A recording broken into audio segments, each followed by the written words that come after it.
you so much. I mean, my name is Christine Lemaka Chu, and I am from the San Francisco Bay Area, California. And I have been doing the Ho'oponopono process for over 25 years. And I needed all those years to figure out myself, to get to know myself better. What are you doing right now? I'm an accountant. So yeah, it's interesting because I was just talking to Kamali about this, and my title is called controller. And in Ho'oponopono, it's the opposite of what we don't want to be controlling life. We want to be letting go.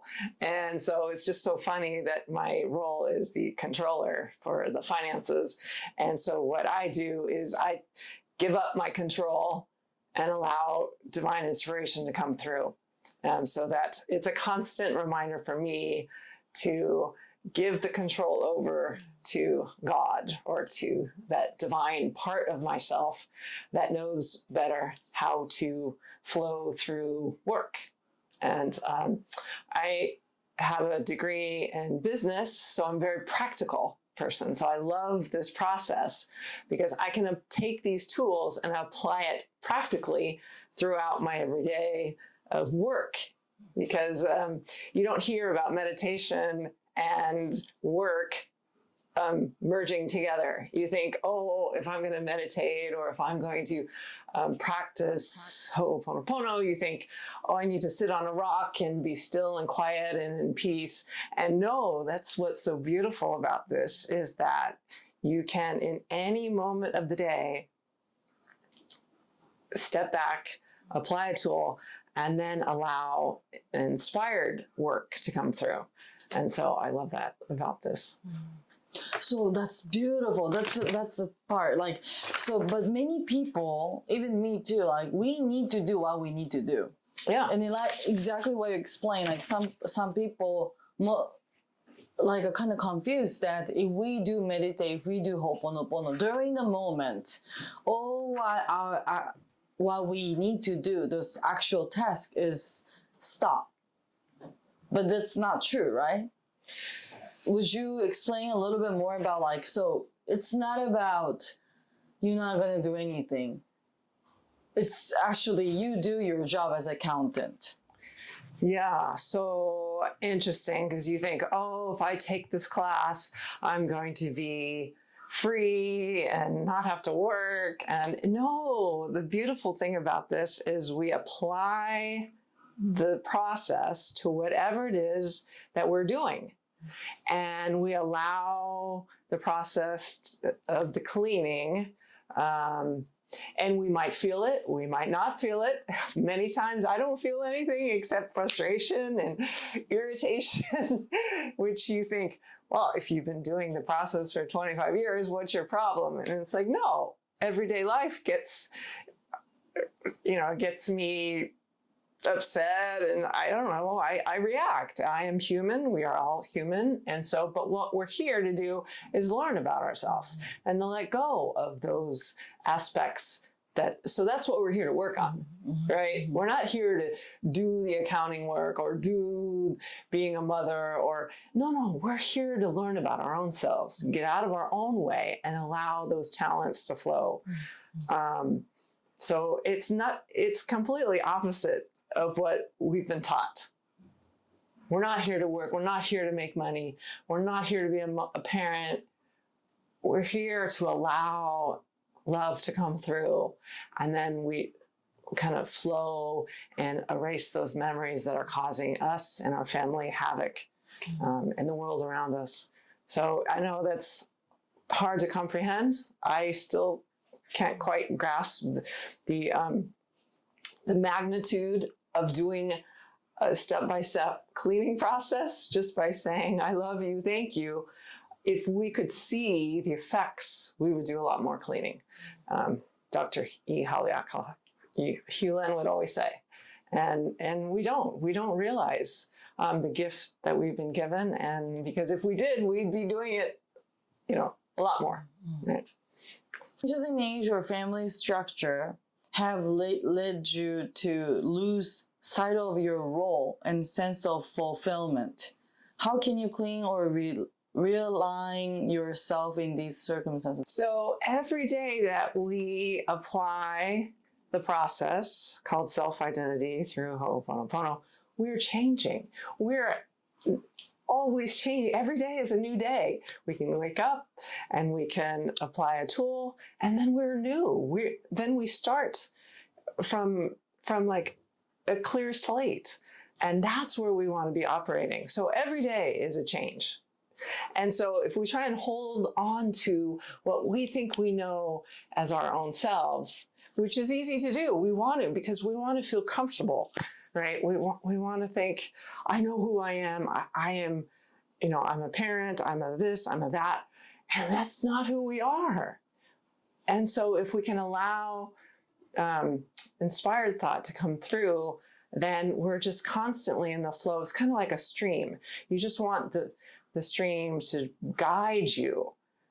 And so you're just kind of in that rhythm of the stream versus stopping the stream from flowing, right? But we're so used to thinking we have to control the stream and we have to like put a dam from the stream because we think this is how it should be, and instead of just allowing the beauty of life to teach us a new way of being. And that's really what we're here for. We're not here for any other reason. When you have anxieties about family, marriage, and divorce, what should we do? How can you clean or manage these concerns? When seeking the right answers, like for example, like if you're comfortable sharing that your experience of divorce, making some big decision is always like make us so nervous and anxious and stuck at the moment, and then trying to ask our friends or family, what do you think, like, and then I feel in the maze that those feeling of uncertainty about your own choices. How do you clean? Can you address these issues? I will try. So it's interesting that you asked that question, because on the flight yesterday over to Japan, I innocently turned on a movie, and it was there was a divorce. This couple was divorced, and up came and the family had 2 children, of which I have, and I am not recently divorced. I was divorced many, many years ago, and I thought I had done my cleaning and everything was okay, and yet I'm watching this movie, triggers these feelings of anxiety. Did I do the right thing?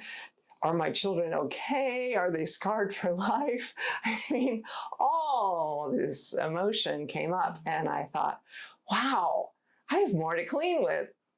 So every moment we think, oh, I cleaned or I didn't clean, or I'm okay with the situation. And maybe in that moment we are, and then the next moment comes up, and what is that moment giving us an opportunity to clean with? And so up comes this anxiety and worry about my children. And I go, I can clean with that. I can let go more. And what is that where did that really come from? I don't know. But I had memories. Maybe it came from my parents or my ancestors. But now I'm cleaning with, in this moment, I'm cleaning with my anxiety. Nobody else. Just because I'm checking in with myself, and I'm saying, oh, wow, that is not comfortable. I don't like that feeling. And thank you. Let's apply a tool. I'm saying to myself, I can apply a tool to that feeling, and let's let go of that.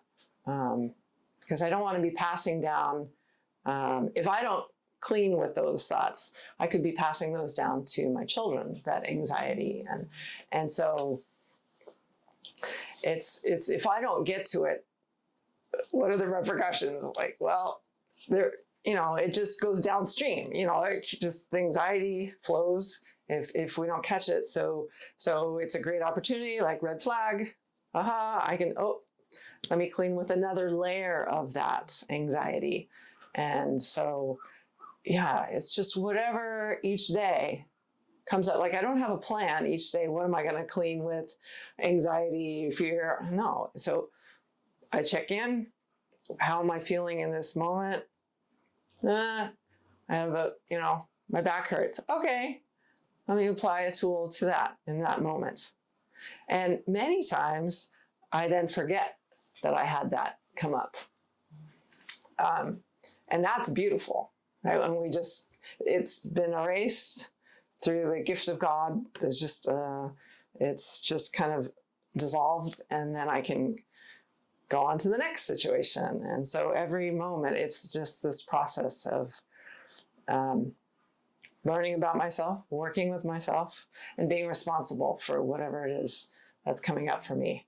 And many times, it's not so easy to be responsible because I want to blame, point fingers, say it's the other person's fault, or my ex-husband. It's so easy, and it only takes a little bit more effort to turn the finger and look at myself. Just a little bit more energy to go, let me try that. Because, the blame, we're good at that. I'm good at that. But what does that benefit?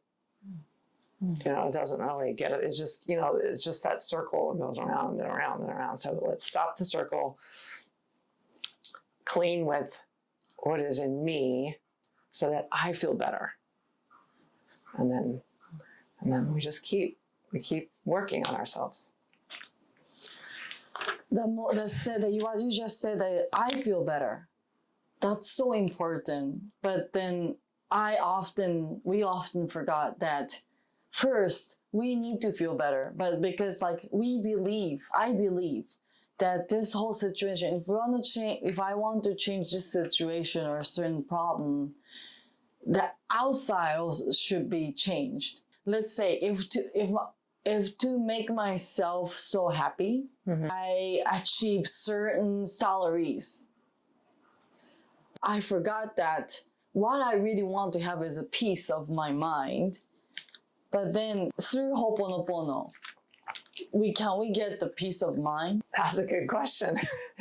Because really, that's all we want, right, is peace of mind. I mean, a greater salary, that sounds wonderful. Will it bring us peace of mind? Maybe, maybe not. I don't know. But if we can check in with ourselves and in this moment in time, care for ourselves, nobody else. What I find is then the children calm down, the work calms down, everything is just kind of settles down, and then clarity can come up as to which direction to take. Versus I have anticipation of a greater salary, so because that will bring me this and that and that. Well, maybe yes, maybe no, but I'd rather earn a greater salary from a state of being in the flow than demanding I want a better salary. Right? I'd rather use my talents and do an inspired way of being and working, and then divinity gives us everything we could ever want and then some. And it's really just ourselves that are stopping the flow. So it's not about writing goals out and having these expectations, because already we've stopped the flow. We said, divinity, I know better. This is what I want. Da, da, da, da, da. And divinity will give us anything and everything we could ever want, and knows what's perfect and right for us at the time. So, I don't say don't write goals, but I do say clean. And then if you hear, or, you're moved to write goals, then write your goals.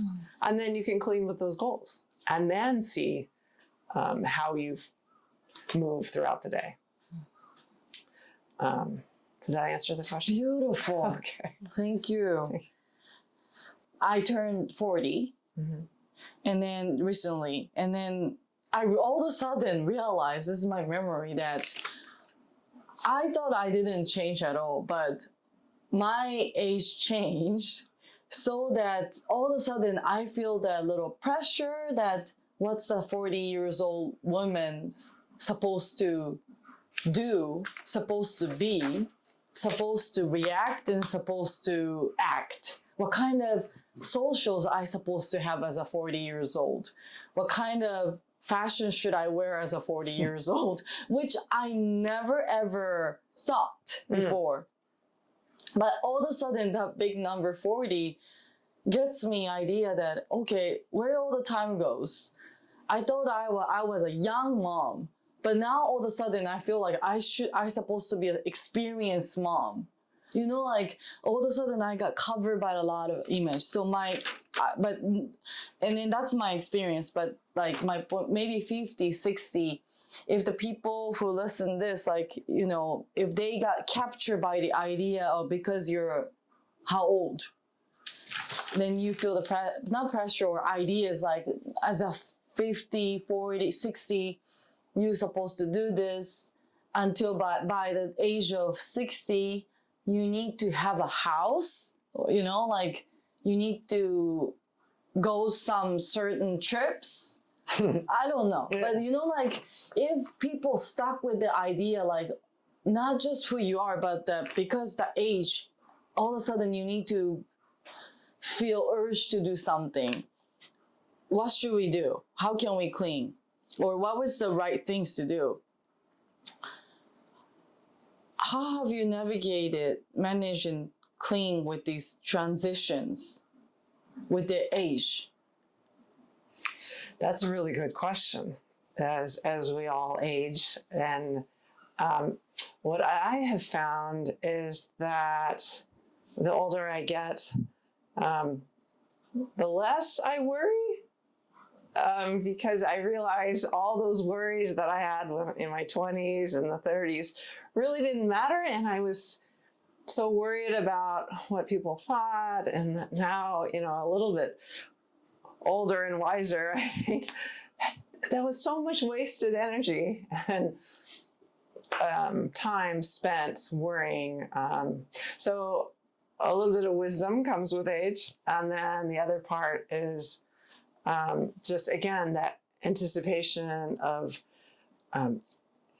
when I turn 40, I should have had this, or when I turn 50 or 60, this is how it should be. It's like, well, where's that coming from?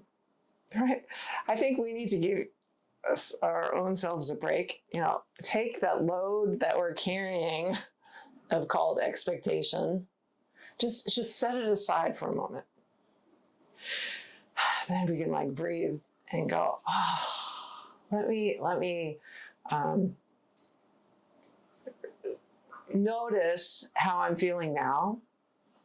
And then from here, maybe I can come to terms with those expectations and just that they're expectations, and I can clean with that.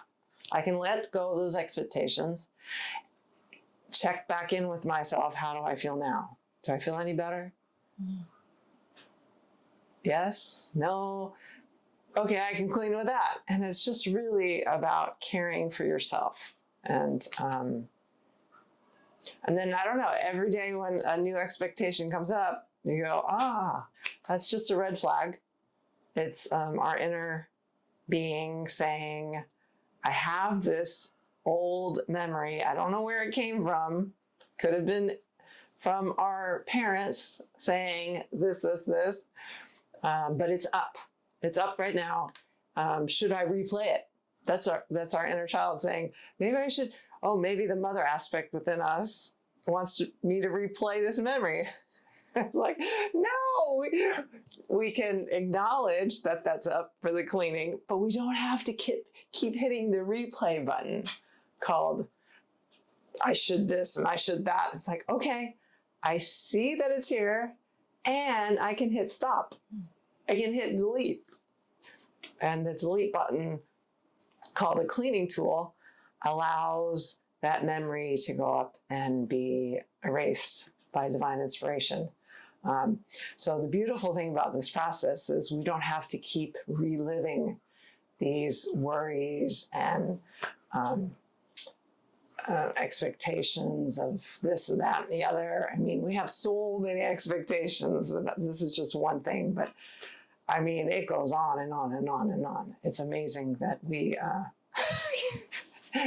mean, the load that we carry is so heavy. I was just seeing this today. It's like this backpack, and we don't even feel it because we've been carrying these memories for so long. So we don't even know how heavy the load is that we carry. And if we could just let it go for a moment, allow it to be received by divine inspiration. Oh my goodness. Talk about lightening the load. Wouldn't that be lovely if we could just let it go? And then, more comes up, and then, we just keep working with ourselves. But it's really about taking that initial step and saying, instead of allowing it to replay, because our memories are constantly replaying, like, okay, well, I'm going to give this a try. Let me try hitting the delete button called I love you, thank you, I love you tool. I'm going to hit that a few times. I'm going to keep hitting I love you, I love you, I love you, I love you. And then just see how life unfolds. See how you feel. It sounds maybe too good to be true. But through the grace of God, we've been given this gift called self-identity through荷歐波諾波諾. And all we have to do is apply the process, which is just a petition to let go and let God come through and set us back to oneness with divine inspiration. Just allow the light to come through. And it's always there for us, always, always, always. And all we have to do is allow it to come through.